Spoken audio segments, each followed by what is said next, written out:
As the Trump administration throws its weight behind a national school voucher program that it says will give parents more educational options, critics point to the negative impacts that school choice is already having on public schools. Arizona introduced the first universal school voucher program in the country back in 2022, and it may provide clues for what's to come. Stephanie Sy takes a look at how the program is faring. Hey, Ben!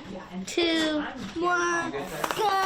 This may look like a typical school, but it's actually a weekly gathering of homeschooled students. Fridays are fun days. We really wanted this to be focused on enrichment. Hey, homeschoolers!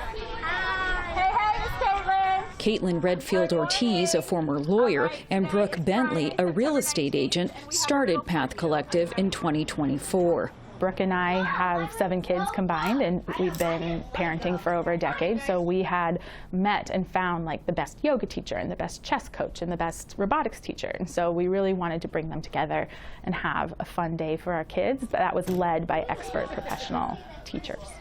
The program is one of the results of Arizona's Universal School Voucher Program, called Empowerment Scholarship Accounts, or ESAs.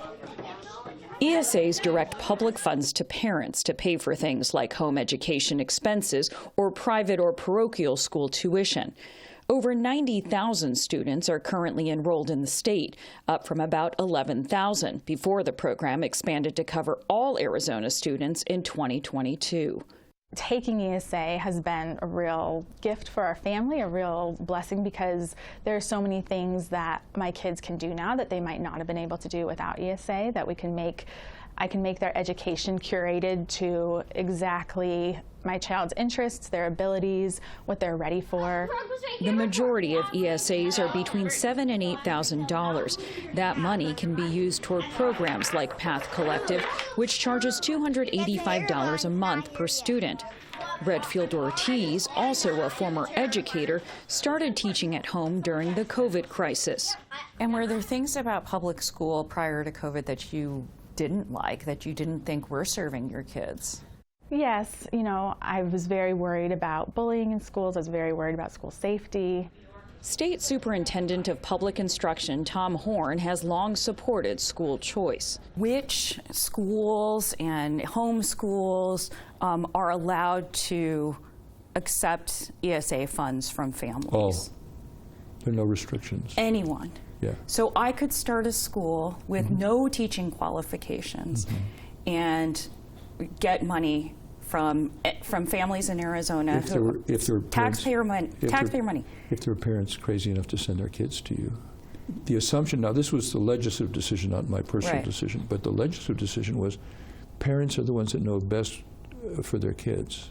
Horn argues that school choice will force public schools to be better. I'm not talking about competition in the sense of schools failing. I'm talking about competition in the sense of administrators and teachers being motivated to do their best. And by and large, government monopolies are not efficient. Or in the case of schools, they don't necessarily do their very best. Arizona students have long had a lot of options when it comes to what schools they can attend. But all of those choices haven't necessarily led to academic gains. Arizona is often near the bottom when it comes to student achievement. And the nearly $1 billion ESA program has come under fire for what critics say is a lack of guardrails. So if we're talking about competition, it's just not a fair competition. Raquel Mamani is a public school teacher in Phoenix and an organizer with Save Our Schools Arizona, which has been fighting privatization in schools since 2017. If we're talking about using taxpayer dollars and, healthy competition, then we should all be playing by the same rules. They should be accepting every student that presents to their door, just like in a public school. You should have clear and transparent accountability for how you use the money. Local news reports have covered various instances of misuse, and the Attorney General's office has convicted several people in connection with schemes to defraud the voucher program. Mamani says public dollars should prioritize raising pay for public school teachers.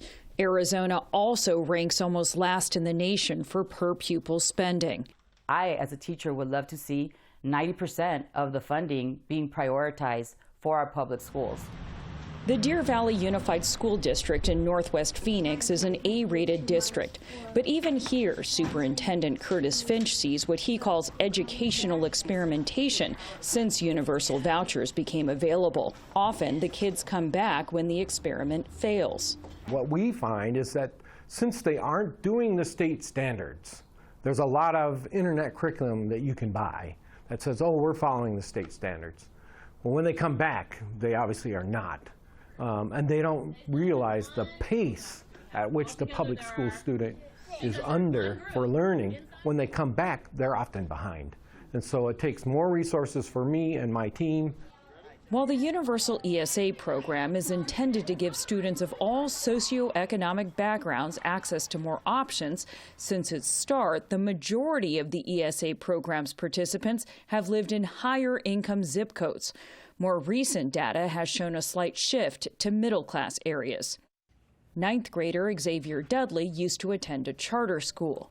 I had bad days almost every day, and I was always getting into trouble a lot. Using ESA funds, his mom Tiffany switched him to this so-called micro school. It was launched by the Black Mothers Forum to create a supportive educational space for Black children. This is a private school, and so without that ESA, I wouldn't be able to pay that tuition. And so it is allowing me to put him in this smaller private school setting so he can get that one-on-one attention that he needs. Having somebody that actually looks like him, that understands his thought process, and help him walk through the emotions or whatever academic challenges that he faces. Here, the students learn online in a classroom, and the adults in the room are called coaches instead of teachers. If you look at the education system, especially out in Arizona, our children are not doing very well. They're falling further and further behind, and this is with our certified teachers. Do you think this is the best possible education that your kids can get in Arizona? I think it is the best for my children now. I don't really think there is a one-size-fits-all when it comes to education, because children learn differently.